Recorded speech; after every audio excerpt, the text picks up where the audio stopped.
For this presentation. Dan is here. There's a number of us who formed a committee, 2 board members from the village board, 2 board members from the town board, along with members of the fire department, to begin a little more actively investigating avenues that we could explore as 2 municipalities in terms of moving forward with our fire district. Terrence Hannigan was with us in 2010, 2014? Yes, a year ago roughly. And we had a great presentation which gave a lot of us a much better idea of a direction that we could go in terms of forming what we're looking at the time was a joint fire district. And I don't know, Dan, if you want to. Yeah, and just to add to that, when we met together, what we decided was we wanted to do another information session like this. If we were to choose to go forward and adopt a resolution from both boards, we would have additional info sessions, but the hope would be for this to educate the public as well as the boards, and we're on camera too, which is great, so it'll be the community as a whole. And then as a joint town and village board, we will decide if this is something that we want to go forward with and potentially put as a referendum for this year. So I just wanted to thank you all very much for coming, and I guess with that, yes, and also sitting in the front row are students from the local high school who are in the participation for government class. A number of them were also at the bicycle pedestrian committee meeting last night, and you're more than welcome to ask any questions because you might be asking a question that is going to enlighten every person in the room. So we really appreciate it. thank you guys for joining us. Okay. There'll be a brief test when we're done here. About 30 questions. Not a state test. No. You can sit down again. Look at all the smiling, familiar faces. My name's Terry Hannigan. I'm a fireman. I happened to go to law school many years ago. And I practice up in Albany with my son. I practice primarily in the area. I do a lot of trial work. But I practice now primarily in the area of fire and emergency services, representing fire departments, fire districts, towns, ambulance services, basically the whole constellation of services that are out there, and the municipalities that control them or govern them. I think, we've done a couple of PowerPoint presentations in the past, so I thought, given that this is sort of the advanced level presentation, that the best way to do this would be to entertain questions from the audience, and I'll answer them as best I can. But let me just give you a brief overview of where we're at. The political, the socioeconomic part aside, what we're dealing with in New Paltz is a village fire department. They're basically the oldest style fire department in the country. Dates back to when the city of New York was villages, several villages. And a lot of our law comes from that. The fire department itself is an autonomous, not-for-profit corporation. It's an organization that does 3 things. It brings in members to be firefighters. It nominates officers to be approved by the village board. And then when the pagers go off, these individuals all become employees of the village and get on apparatus and go. But there's 2 components to the fire department. One is the not-for-profit corporation, and I'll refer to that as the social part of the organization. And then there's the governmental part, which is the part that does the training, does the fights the fires, responds to the ambulance, responds to the accident calls. So it's an interesting, it's a different relationship. You don't usually see this type of a partnership between government and a private entity that's this close. It's what we call a symbiotic relationship. The government, the village in this instance, needs the fire company needs the village, because the fire company, it's a lot of its resources are supported. The apparatus provided, the fire equipment, the turnout gear is all provided by the municipality. The fire company can do some fundraising and does on its own, or can accept donations to basically promote the social side of the organization. Now, just because we're New Paltz, we got to do something this is a little bit crazy, adds a little bit layer of complexity to it. The fire department is within the village, like a lot of historically fire departments were, when everybody lived in a village. All right? back, and I don't care how far back you want to go, but the town was less densely populated, fewer houses, and the town that borders or surrounds the village needed fire protection. The easiest thing for them to do back in the day, whenever it was, Dave probably remembers, you were still, you were feeding the horses then? Okay. He was the chief, he used to have a surrey that he would, no. What the town would do, would contract and pay the village for fire protection. And the existence of what the town did in order to raise tax revenue in the town for this, they formed what was called a fire protection district. Okay, and the nomenclature, the words are very important because we're going to talk about fire districts later. Fire districts are something different, very different than fire protection district. But basically, fire protection district is just an area of land outside of the village that the town says, we got to raise X amount of dollars in this area of our town so that we can give it to the village, so the village fire department will provide protection to the area outside the village. Now, what's really, again, because we're New Paltz and we're unique, what's happened over time is the concentration of firefighters has changed from being people who lived in the village that are willing to go out and serve the town, so that now fully 5/6 of your firefighters reside in the town. And only 1/6 reside in the village itself. So the citizen, the people that live out in the town who are paying taxes to the town fire protection district send their money to the town sends the money to the village, and then these 30 firefighters come into the village and get on village trucks to go, whether the call's in the village or the town. So the governmental entities we're dealing with are the village of New Paltz and the town of New Paltz, the town operating a fire protection district. And the other entity we're dealing with is the not-for-profit corporation called the New Paltz Volunteer Fire Department, Inc. I've got that straight, right? It's the New Paltz. Okay.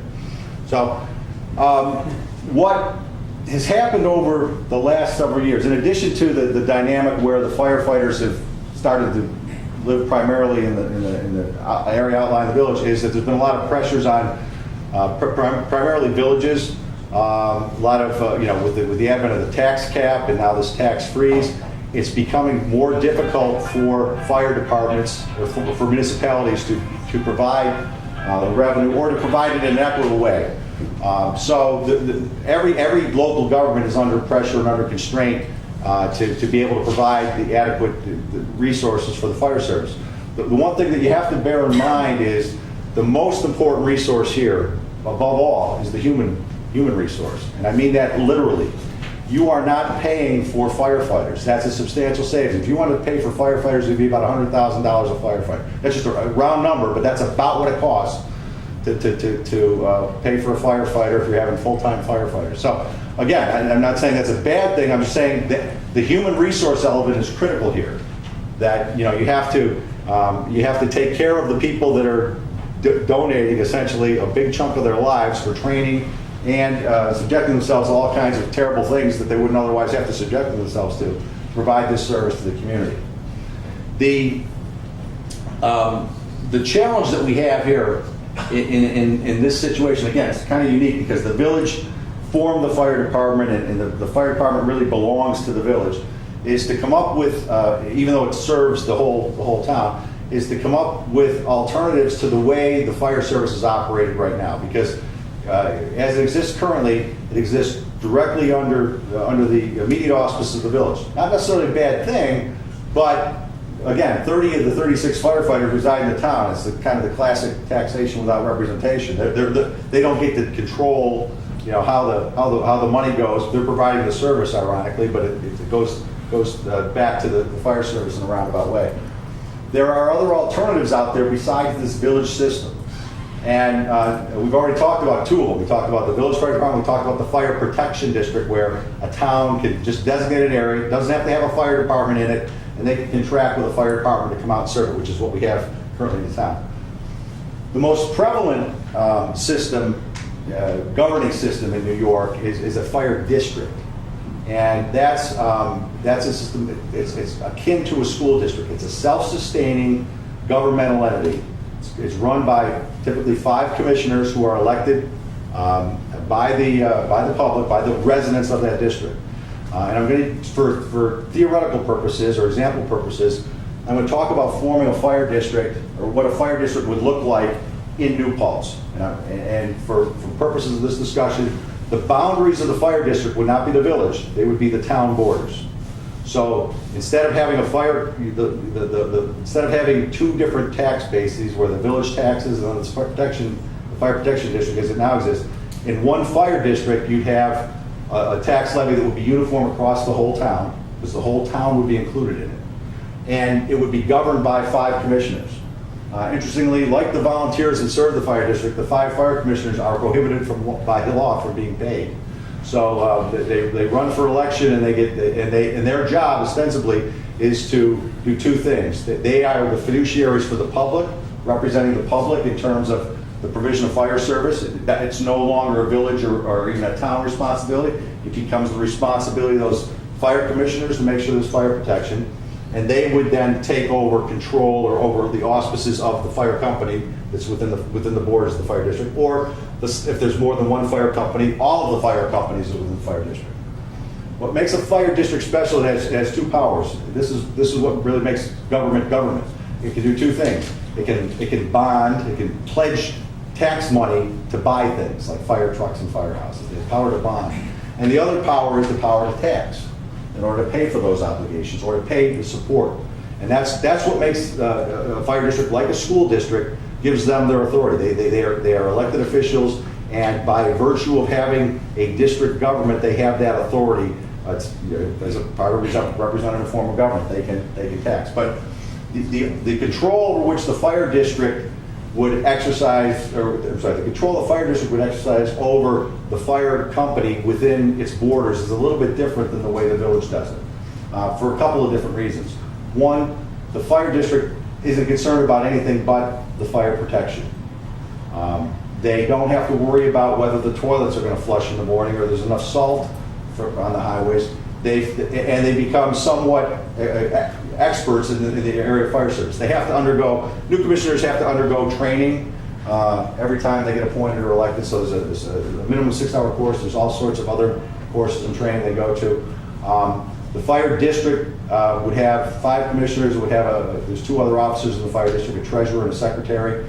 The fire district board of commissioners, that's what they're called, board of commissioners, will be obligated to budget, establish the fire budget, come up with the tax levy that would be necessary to support the fire department, and have, on what is determined in the law, general control over the fire company. Meaning, when we bring the social club back into this, when we bring the fire company back in, they're still going to do the same things. They're going to recruit members, they're going to elect officers that'll be approved now by the Board of Fire Commissioners, not by the village.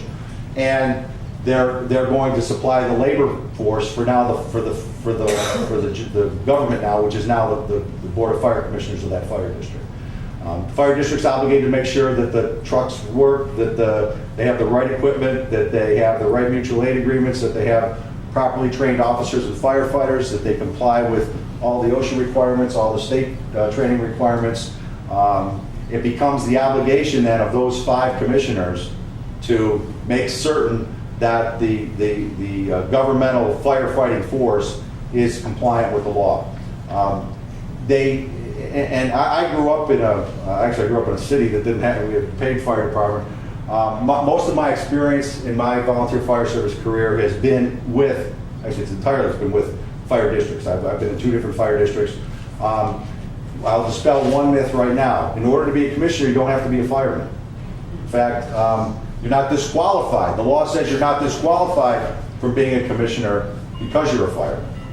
But you have to be a resident of that fire district, and by being a resident of the fire district, you're either a property owning taxpayer or you're a renter who's paying taxes through their rent. So the people that run the fire district and come up with the budget and oversee the fire company all have to live in that community from day one. And if they decide to move outside of the fire district, they cease being commissioners. No chief officer could be a commissioner. Okay, a commissioner could be a firefighter, but he can't be a chief officer, because in a fire district, the chief works for the Board of Fire Commissioners. He or she is has a direct report to the Board of Fire Commissioners. And all things that relate to the fire service, the putting wet stuff on the red stuff, are under the control of the Board of Fire Commissioners, and the chief, he or she is their person that is responsible for enforcing the rules, the policies, the procedures, and the laws. A lot of fire districts set up their own procedures. The fire department already has procedures in place now for what truck's going to roll or what particular call. Those would all be come under the auspices of the fire district. A lot of stuff will change, but a lot of stuff will stay the same. The fire district can impose certain policies or procedures for the minimum amount of training they want. And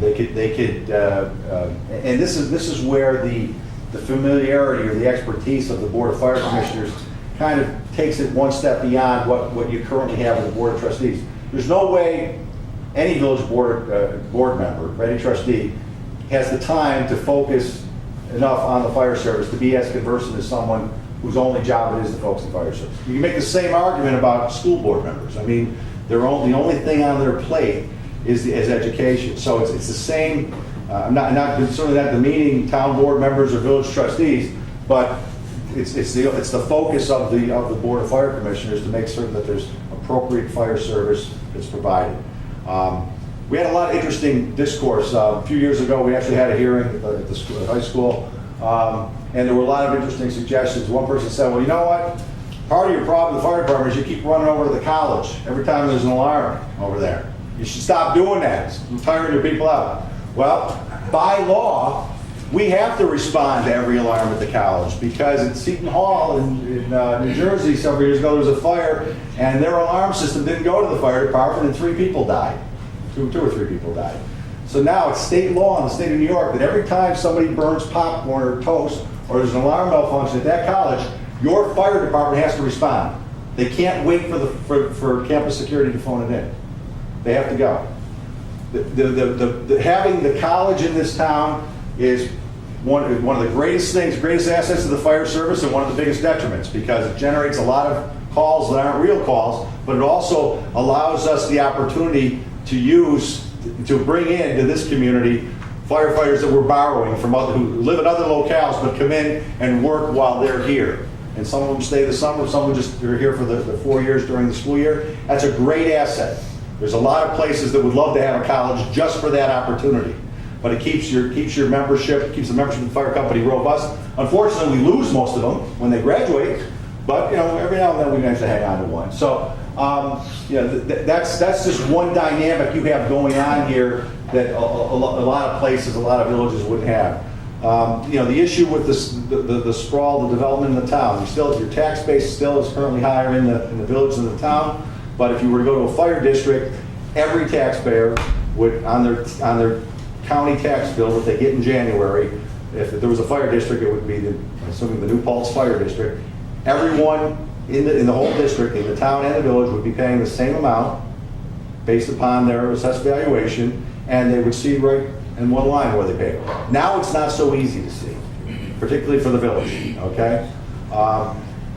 And it kind of depoliticizes. A few years ago we had some problems, between town government that had a real bad impact on the fire department. I think some of the folks in the audience were aware of that.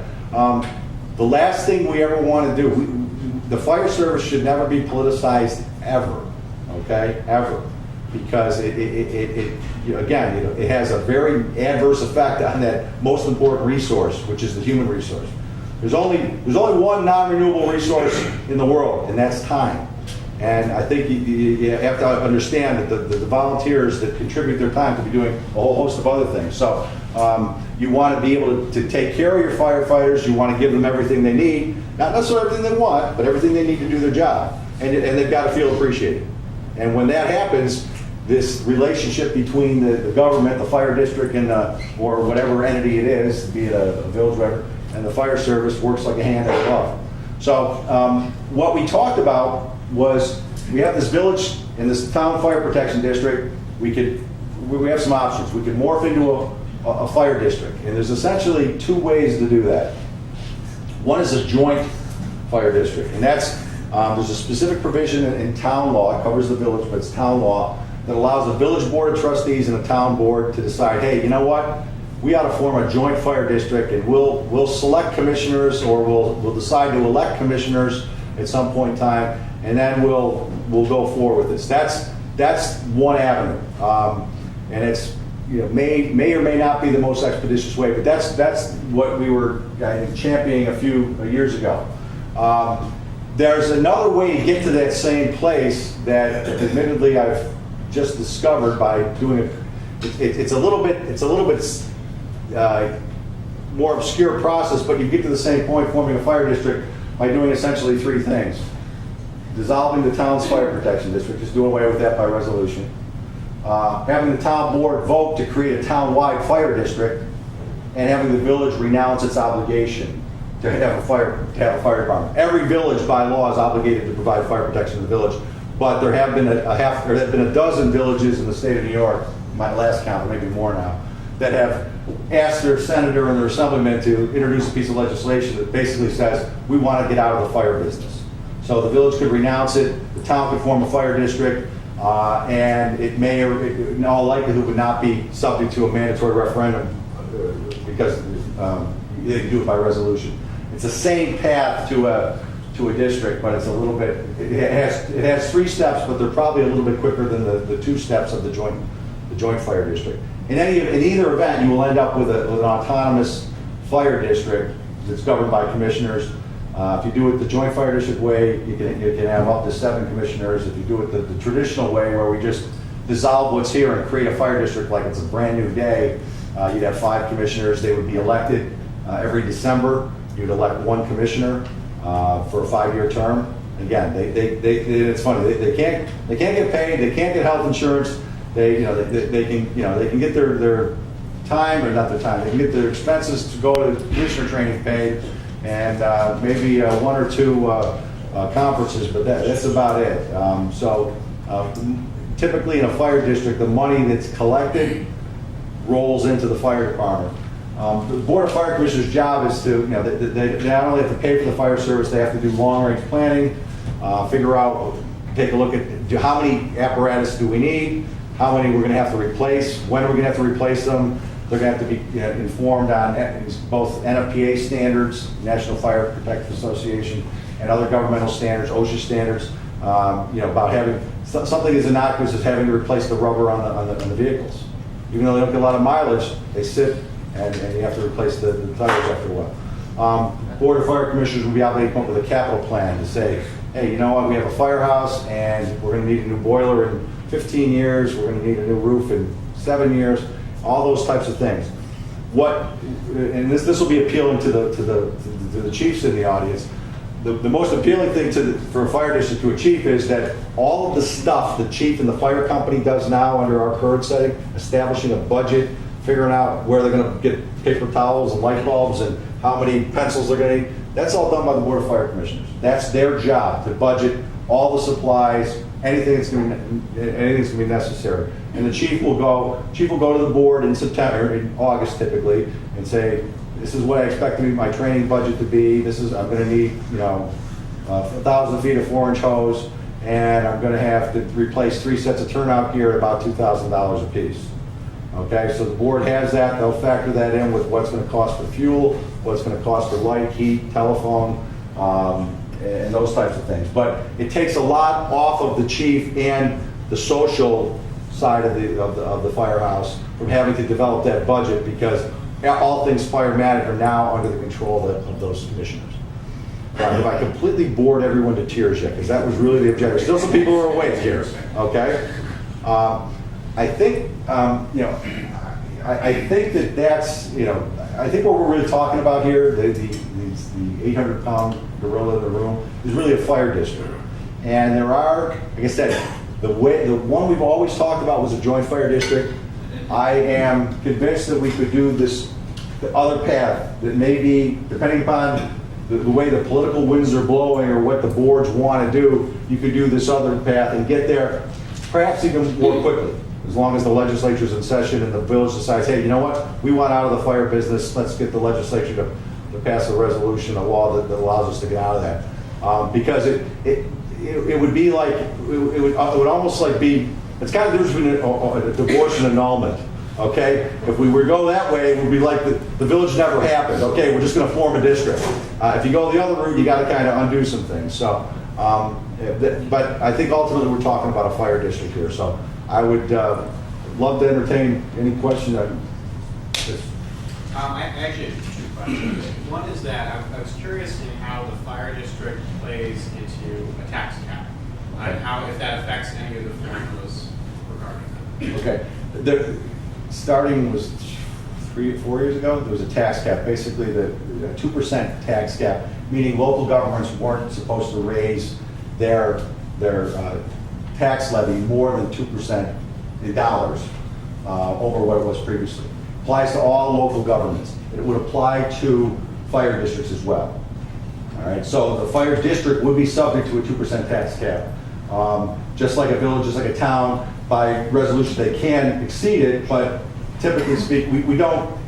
Ironically, one of the strangest things we've seen is people actually trying to comply with it. You know, I mean, it had the intended effect, I guess, that we're seeing most places that could have gone to 2% trying to outdo the neighbor coming in a little bit under. At least but we have it other places. If you build a new firehouse, you're going to exceed it because you're going to have to bond money, and then you're going to go up more than 2%.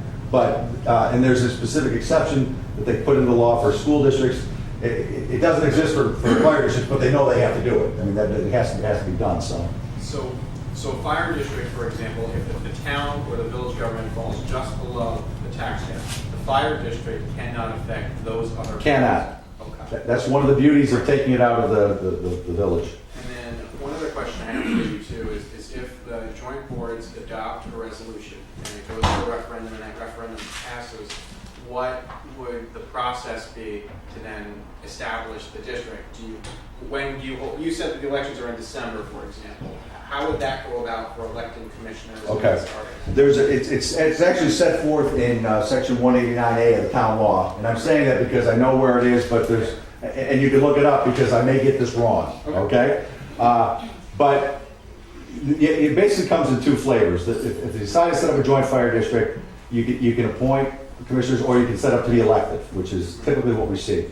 The first board of fire commissioners will be appointed, if they're going to be elected, ultimately, they're going to be appointed by the town board in conjunction, it doesn't say in conjunction with the village, but in conjunction with the village. You would have to pick probably 5 people. You could do up to 7, but probably 5 people to be commissioners.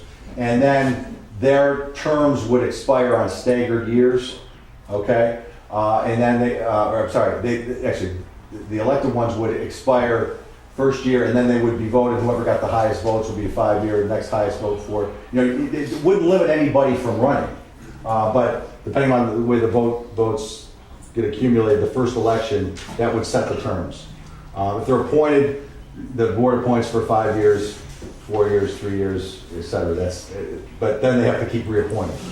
So that's the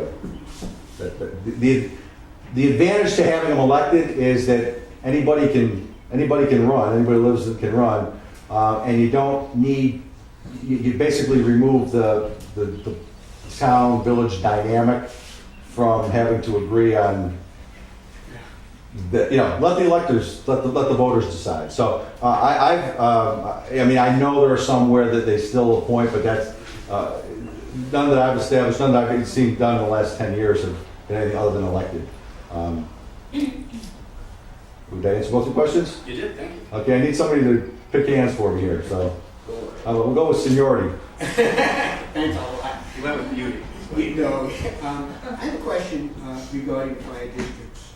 I kind of like the idea of people being paid, particularly when they're risking their lives and everything to do this. I think it's great that they volunteer, and I think it's volunteers in this case are fantastic. It's a good program.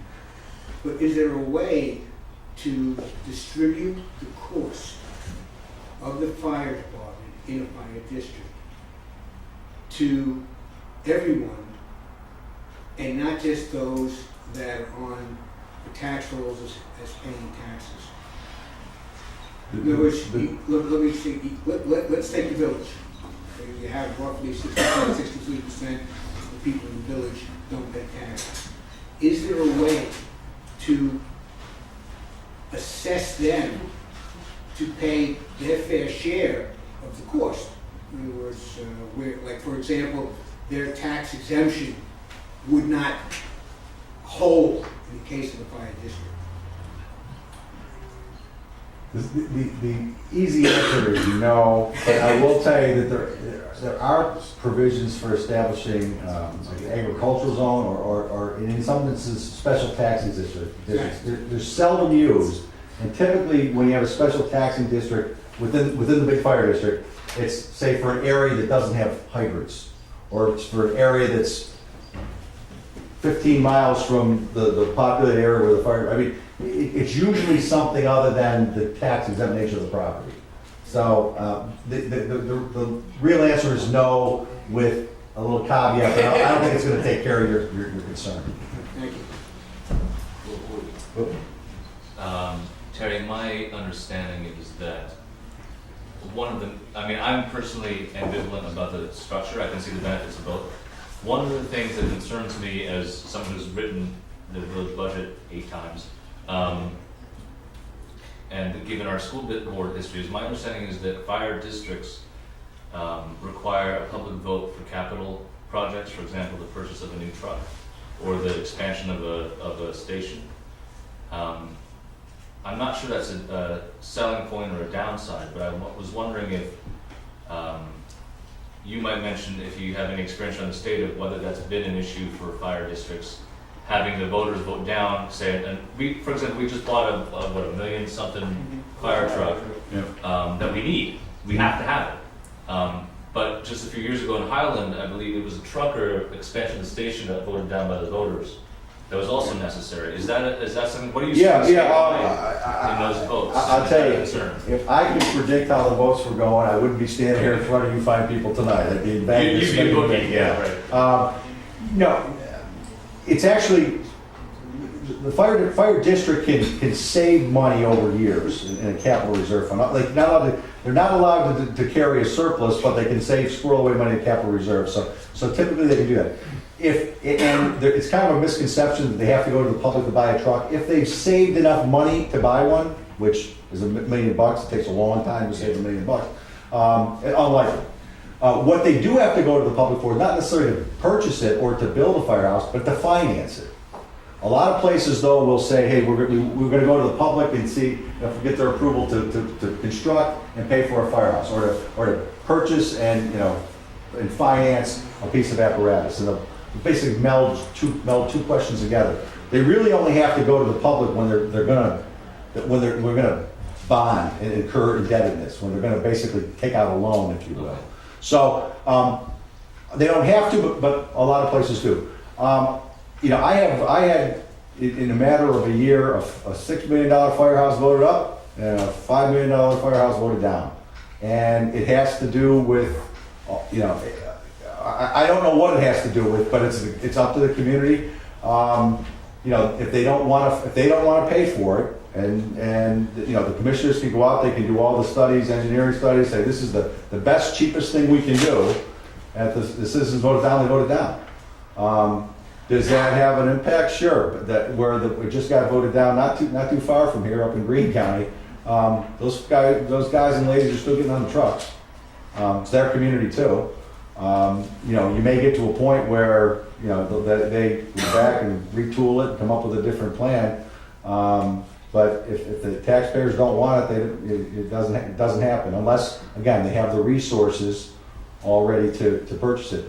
If you wanted to, there is a system by which you can buy it almost on like a car loan. It's called installment purchase. And even with that, the law requires the Board of Fire Commissioners to go to the public, get their approval to buy it without issuing bonds, but buying it like a separate private loan with a bank. You still have to go and get approval. So, it's a community thing. Okay. So this is just backing up with the fire district. She gets an F. She failed. She failed to take. So I'm thinking about these fire district commissioners, and I'm just trying to understand, would they be, for example, hiring attorneys and? God, I hope so. Would there wouldn't be staff, right? So. No, well, let me I tell guess you. my question overall is, what would be the general qualifications that would be desirable for the fire? You said that people could be, that do not have to be fire department personnel, but could be. But what else are we talking about? Because they certainly would need to have financial expertise, some legal expertise. How does that work? Here's in 2007, the legislature mandated that fire commissioners go through training. It's against a 6-hour training, but I'm old enough to see it's made a world of difference, because although some commissioners still do some stupid things, by and large now they have an idea. Because a fire district is treated just like the city of New York. Okay, it's a governmental entity, subject to FOIL, subject to all of those crazy rules that exist for governments. Except that the people that are the office holders don't get paid for the job. So kind of like school board. The fire districts typically have 5 commissioners, a treasurer, and a secretary. The secretary and treasurer positions may be compensated. Okay, and I've seen the gambit from a stipend, a modest stipend of $1,000 a year, to some places that have several $1,000s for the treasurer. The treasurer's a CPA, and and they have a large. That typically is a situation where you have a combination department, where you have a fire district that has both volunteer and a fairly robust paid staff. So you've got the whole employment component going on there. But it's, the Board of Fire Commissioners would set the salaries of those, or salaries or wages of those individuals. The law does allow, again, there are essentially 7 fire district officers, 5 commissioners, a treasurer, and a secretary. In bigger districts, there are some that have a director of purchasing. That's, again, another statutorily authorized position. When you have an established fire district and you don't have a lot of stuff going on, you typically don't have a director of purchasing. Some places have a part-time administrative person, because even though the secretary is a position that's recognized in town law, sometimes the secretary is someone who's not sitting at a keyboard or available during the day. It could be a person that has could be a lawyer, has a daytime job, and the fire district needs an administrative person to basically inventory equipment, to answer the phone during the day, to take care of all the other crazy things. I think the point you're getting to, it's a small business that they're running. Okay, so is there an administrative aspect to it? Yeah. Does that have a cost to it? Yeah. Some places do a really good job of it. The important section you need to remember is Town Law 176-17. That's the authority to hire an attorney, okay? Most important section we're talking about, all right? But bear in mind that in a fire district that has that levies more than $300,000, they have to have an audit done every year. So they have to hire an independent CPA firm to come in and do that. They probably already have their own accounting firm on retainer, if you will, to just make sure that everything's right. So when the CPA independent audit comes in, it's okay. They have to submit forms to the state controller's office. Typically, a fire district secretary will convert the fire reports that we write illegibly and input them into the machine so that the official fire report gets done and submitted to the state. If it's not a secretary, there's an administrative person to do that. But admittedly, it's a small business, and the expenses. Like I said, depending upon the volume of the district, and I don't really envision things changing here a lot. Okay, I mean, they've run this fire department under the village system for this long. It's not all of a sudden going to have 17 stations and 400 volunteers and 150 paid employees. It's not going to happen. But there are places in Westchester that have 100 volunteers and 40 paid employees, and even closer than Westchester to do that. So. I have a couple of questions, but I want to go back to Ira's question, because there are communities in New York State that do collect fire protection, not colleges, that they're separate, and not school districts, but 503Cs. From the not-for-profits, okay. Not-for-profits do and are able to levy taxes for fire protection. That's what you were asking. Basically, yeah, I don't know the technicality. And so we would want to know that process. I'm not saying we'd do it, but that's something to consider. Yeah, But. okay. Yeah, yes is fine. Okay. What I want, or what I'd like you to do, because I was asked the question this afternoon and I'm not sure of the process, and that is the transfer of indebtedness of the fire department. Okay, we'll use it in a concrete example. We bought a new truck. We bonded for that. If the village determines that it is in the best interest of our firemen to form a fire district, how does that indebtedness transfer? Does the village and the town agree to the transfer of indebtedness? Because the town has a fire protection district, they contract with us, so if we're and they pay for the indebtedness, so it would be a town-wide transfer of indebtedness? Or are you saying that, now I'm going to use the town whole picture, that we carry, the taxpayers carry the indebtedness until such time as it's paid off? How does that work? Let me give you what I'm going to give you the knee-jerk quick solution to that I would suggest here.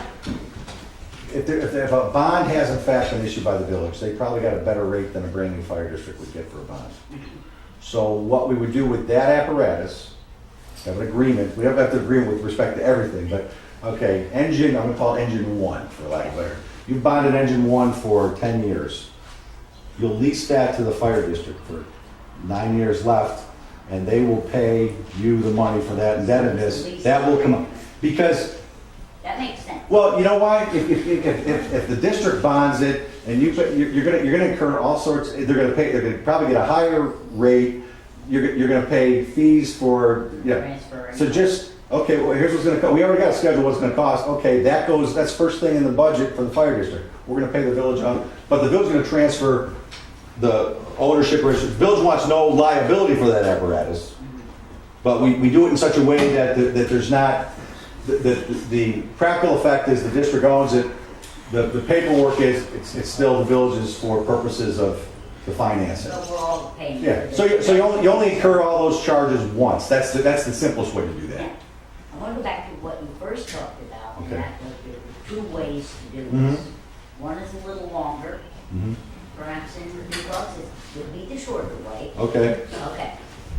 But if, go to the first scenario, we agree, just very amicably, very nicely, with no argument, the 2 boards say, put the resolution okay. to the vote.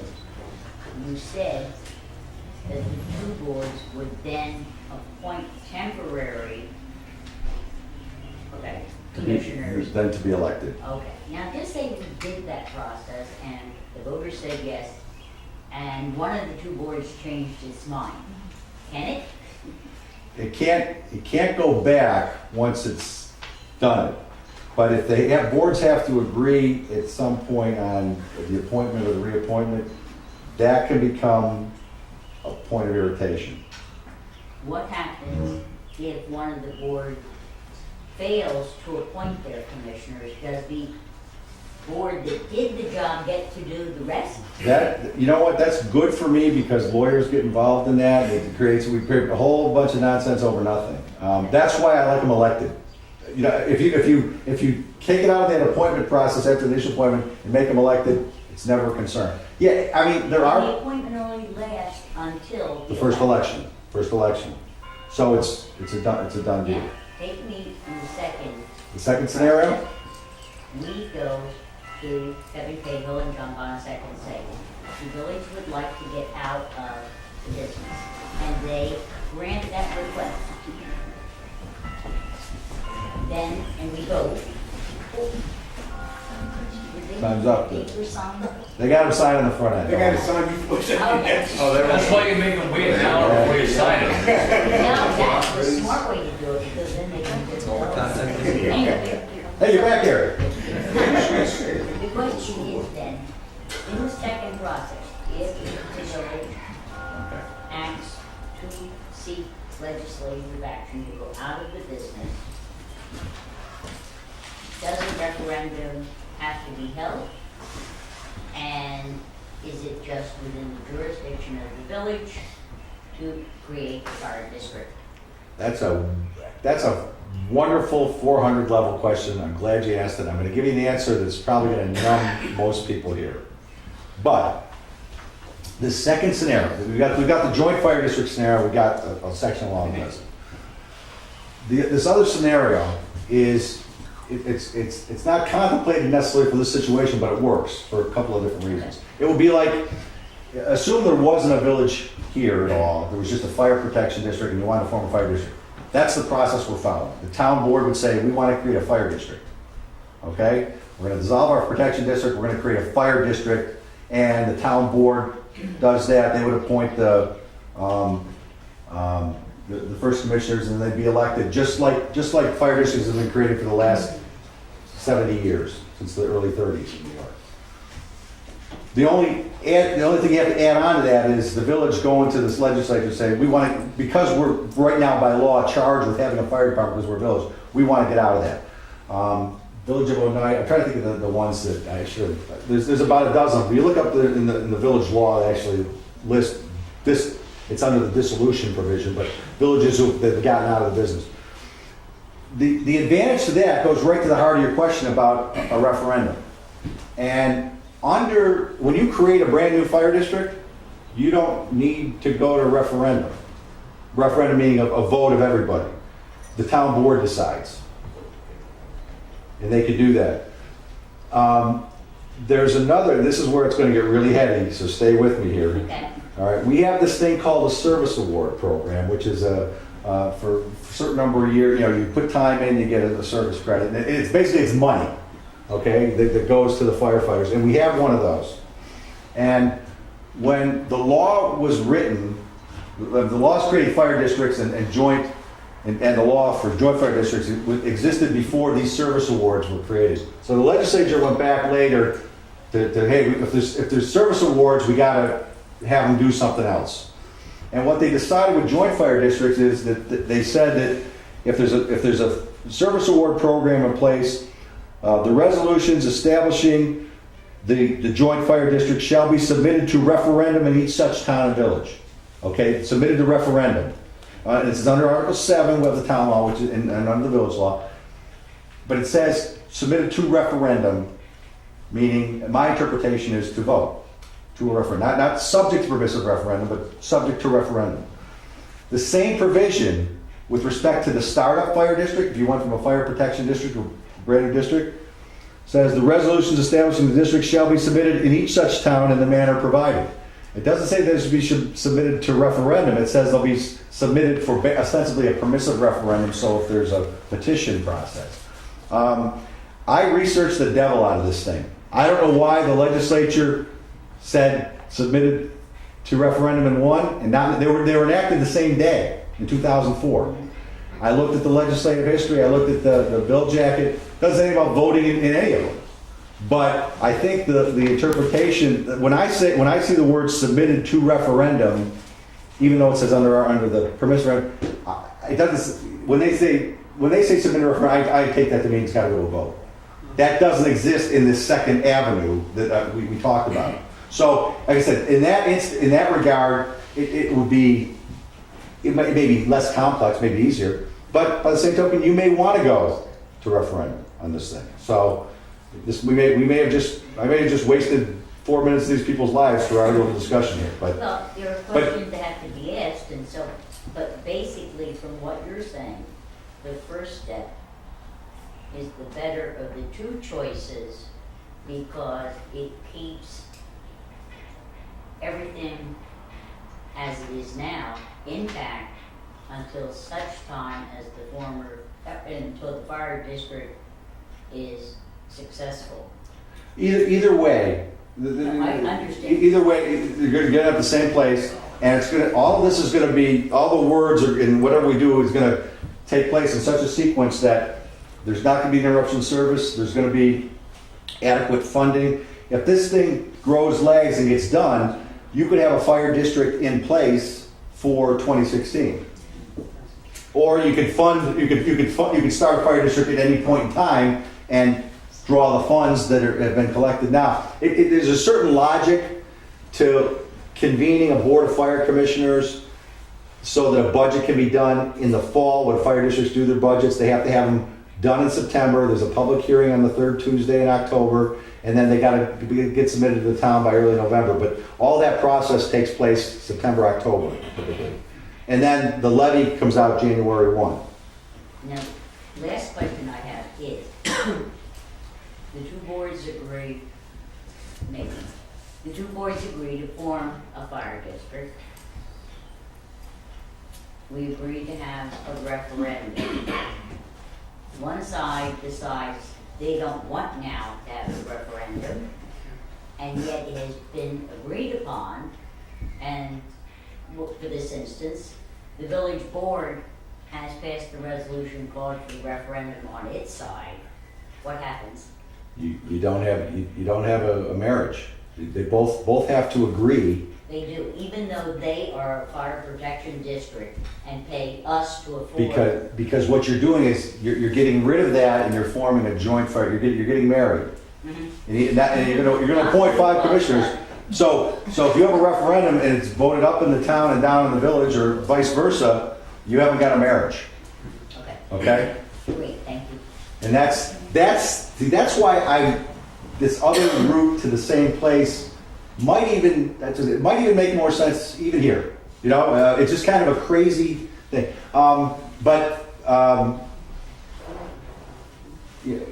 You don't. That would be, in my mind, the worst case scenario, because ultimately you're disenfranchised some set of people. Well, the worst case scenario would be if the village board resolved to seek this. We got the permission to do it, and the other half of the marriage said, we don't want it. No, At a joint meeting, then you'd be able to know right then and there what's going to happen. I'm sure. If bet you Joint much. meetings are always so effective. if you went that route where the village advocates authority for the fire department and those would all be tied together. You wouldn't get halfway down there because you couldn't be caught with 1 foot on the boat and 1 foot on the dock as the tide's going out. Considering the governor, is really looking to try to consolidate governments across the state, and the legislature up there isn't known for getting a lot done very quickly, isn't it very possible we could go down that road and get nowhere? Just like some of what's being alluded to here, that as hard as it is to believe, the village and town government might not be able to agree upon a way. So can it be forced through a public referendum? The village without anybody's agreement, just through public referendum. Yeah, you could. You've got essentially 2 levels of government here. You could bring about a petition to dissolve the village and bring about a petition to dissolve the fire protection district. Awful big lift for if you're just trying to fix the fire department situation, but that could be done. I think that obviously consolidation is a they love the word in Albany. I tend to favor word regionalization because I think that consolidation maybe make me think too small sometimes. You've already done it operationally. You've already consolidated. Your firefighters are coming from the town to serve the village. Okay, it's just a question of where the money has to be channeled to who's running it. The legislature has created under the general municipal law this authority to bring about a petition to dissolve certain things. It can result in unintended consequences. There's a fire district down Orange County that got created and people didn't want it and they dissolved it in less than a year. Okay, but that was by popular vote by referendum. There wasn't any interaction between. I think there's ways to do this that could be foisted upon government. I think the best way is for basically the 3 parties, the town, the village, and the fire company, as the constituent, if you will, to say, hey, this is what we all want to get to. Can we agree to this? And then map out the best, easiest, most non-confrontational course to get there. But there's that petition process is there, but you can bring a petition, but you don't always end up at the place you thought you were going to get to by bringing the petition. All the petition is taking a wrecking ball or dismantling something, and then people are charged with coming up, the elected bodies are charged with coming up with a plan that may not be what anybody or everybody wanted when they started down the road. Like, sufficiently evade your, no, okay. I kind of have a little more on that, and please correct me if I'm wrong on this, but from some of the research that we've done, it appears as if in the case that Sally's mentioning where one of the two boards does not approve this, there is a process where the public can petition to get this issue on the ballot in November. And essentially, the petitioning would require X number of signatures, which is based upon our population, a figure that gets released in early May, and it's roughly about 1,000 signatures. We'll know better when this number gets released. But we basically at that point, and pretty much anyone who's a resident can carry a petition to get this on the ballot, we roughly would have 2 months of petitioning period in order to submit it to be on the ballot in November. The issue is the moving parts, because you've got to, I mean, if it's a village issue, you can bring the petition under the village law to compel the village board of trustees to have a vote on it, okay? You can do the same thing to petition to create a fire district, and then you'd also, theoretically, if the town didn't want it, you'd not only have to petition to create a fire district, you'd have, if the village wanted it, you'd also have to petition to dissolve the fire protection district. So there's a lot of petitioning, a lot of shoe leather and with no guarantee really that you're going to end up at the place you want to get to. So it's, for all intents and purposes, better to have a consensus. Here's what we want to get to, and then let's get there. And if the boards don't agree, that's fine. But I think that you need them to look forward and say, hey, this does the village really want to be in the fire business going forward? Probably not. Can it be better served in a district forward? That's my opinion. It may not be everybody's opinion. That's my opinion. Those tend to be fairly successful. There's 870 of them now. We're getting more every year. There's a couple more added. Not in small measure due to the 2% tax cap. So, but yeah, I mean, there's a way to do what you said. I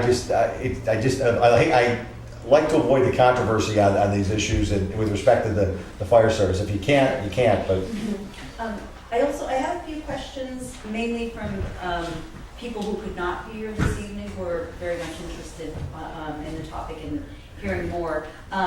Going back to the service award program, there are some questions as to a whole number of things. Increased expense, is there any hindrance to the service award program by switching over? Any pros and cons really when it comes to the service award program? you have to treat the service award program kind of like the rolling stock that's downstairs in the firehouse. It's a separate thing. It has its own life.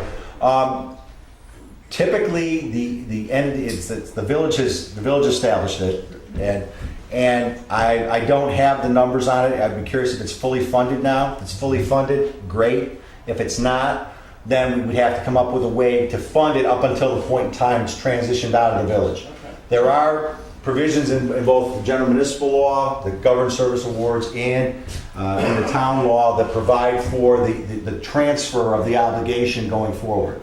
Okay. But what we've done in the past is we've either had it fully funded or we've made arrangements by a bond or something else to fund it to the level it's supposed to be at the day the transition takes place. Because it's technically that other municipality's obligation. Now, it's not to say, a whole host of things you can do, but that's the typical way to do it because the law contemplates that going forward, those obligations are going to be the new districts. So, the service award kind of does add a wrinkle to it, but it's really just another encumbrance, if you will, another obligation that you just treat it like another firehouse or a fire truck. I mean, it's something you got to deal with. Right. Okay. Another question related to that. I'm sorry to be taking up the time. No. the newly purchased truck, that, you know, matter of handling, it makes perfect sense, and I'm really glad that you covered that. But in terms of other equipment, is it essentially going to be a transfer of ownership to the joint district? I would say probably for 99% of the, again, I'm making this up because I'm not familiar with all the specific assets, but yeah, certainly if I'm the village, I want to transfer to the fire district anything that needs maintenance or could break down. Yes. Okay? Out the door. You've got an interesting situation. You've got a firehouse here that is a village municipal building. Okay, is there going to be rent paid by the fire district to the village for the apparatus? Or is, I mean, those are things to be worked out. The beauty of it is when you're dealing with one municipality to another, it's not an issue of gifting things. You can do that. Intermunicipal transfer is allowable, and of course intermunicipal agreements are allowable too. So now the fire district is on the same footing as the village and the town, and whatever either one of them can do, they can do together.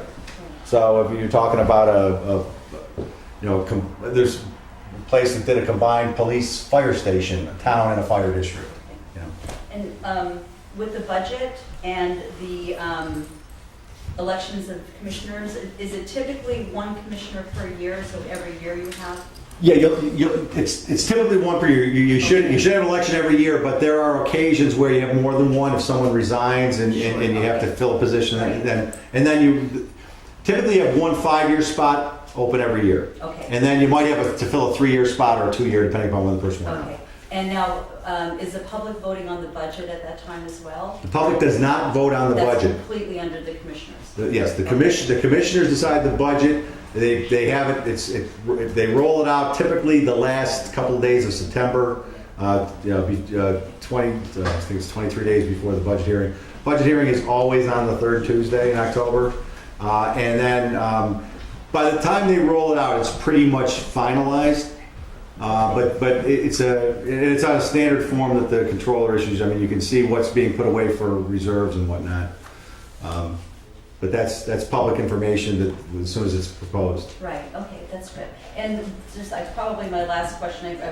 I'm also curious if there are any incidences in other municipalities where they've established term limits. It's kind of a yes or no. No. I don't know that they have the authority to do that. And then in terms of the treasurer, with the fiscal aspect, are there any municipalities who utilize either the treasurer's office, say in our case in the village, or in a town? No, they can't, because by statute the treasurer is the chief fiscal officer of that jurisdiction. Okay, great. Thank you.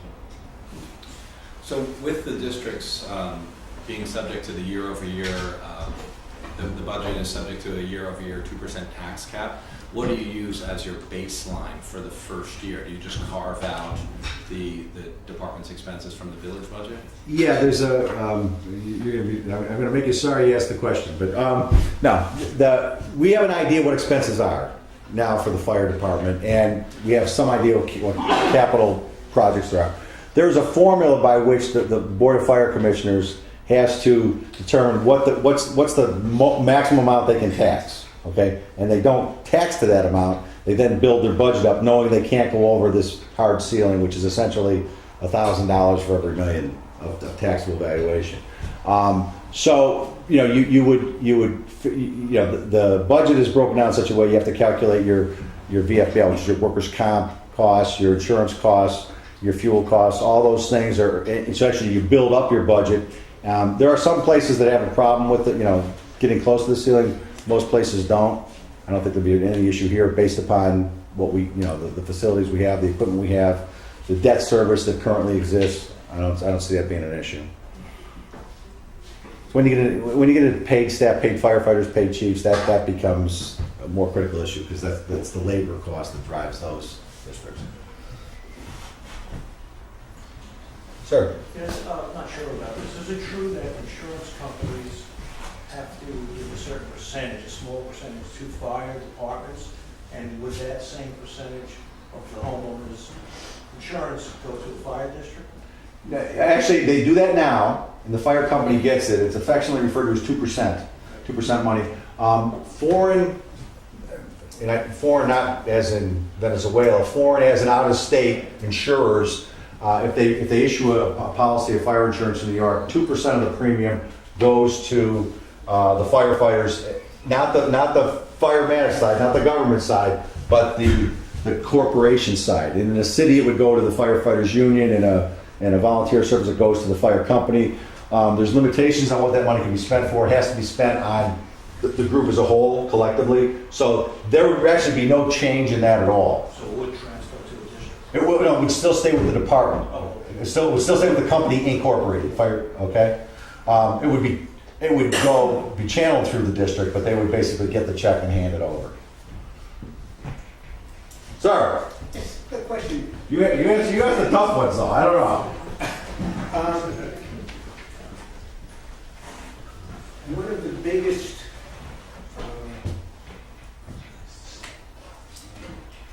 developments in the village, and the college is trying to put a similar development into the town, exists under a pilot plan. Now, the pilot plan says they don't have to pay taxes. It went through or whatever, and that's the way it is. But there's a two-part question. One, if the fire district didn't exist when the pilot went in, can that corporation that's existing under the pilot be charged a fee? Yes. Well, let me give you the quick answer. Fire districts are typically not subject to pilots unless they choose to be. Okay, so even when a pilot is granted in an area that has existing fire district, the fire district is not party to that. And I think a lot of that is because the legislature forgets about fire districts all the time. So Yeah, they just ignore them for some reason. That's always been an exception to pilots, rightly or wrongly.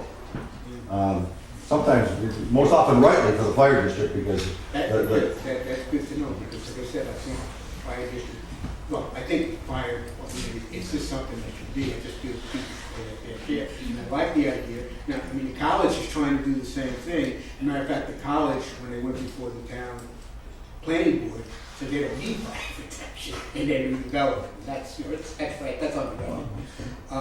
So, like, these people who are not paying now would have to pay next year. Okay, thank you. That's very important to know, for me anyway.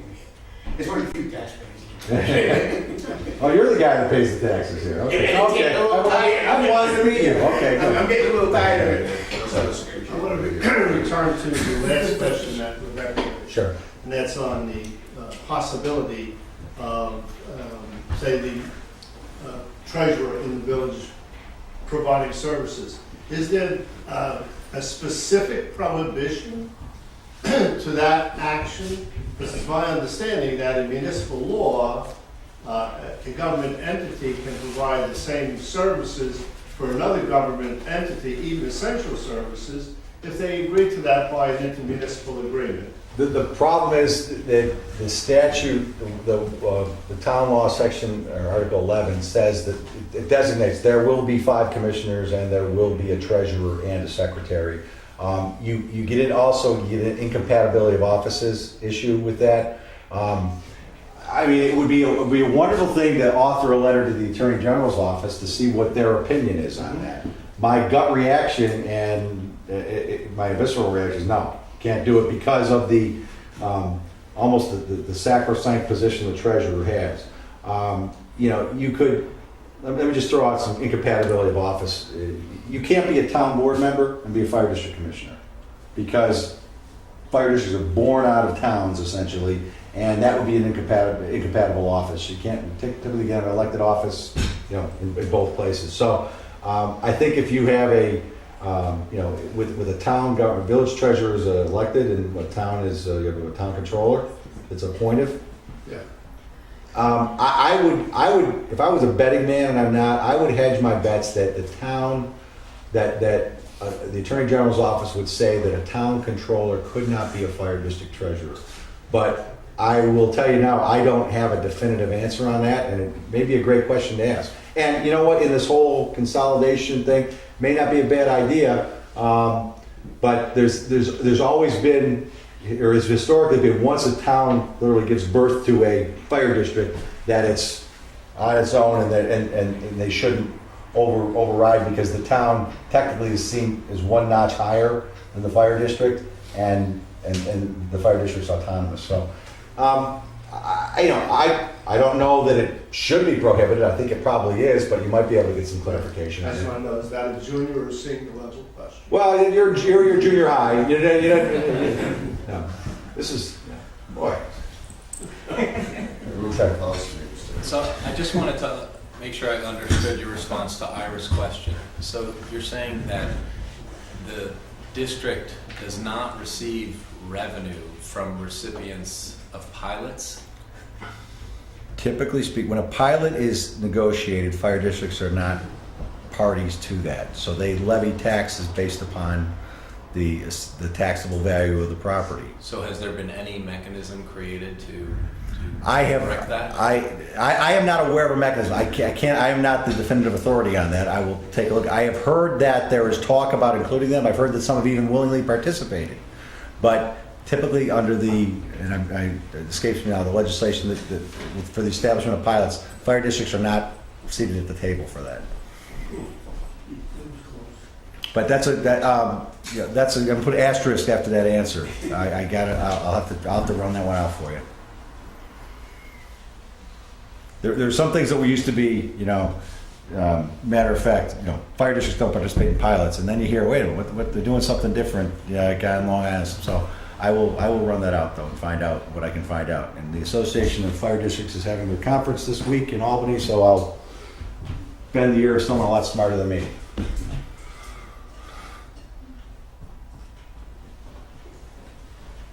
That's it.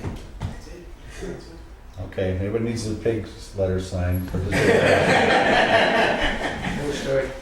you, Terry. All right. Thank you. Gentlemen, be safe out there. Well, I was trying to sound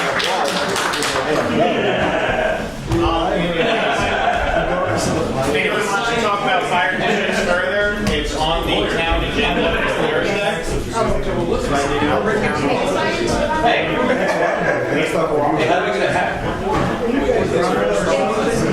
If anyone didn't hear Dan, this will be on, I don't have Jason's thing. This will be on the town agenda this Thursday.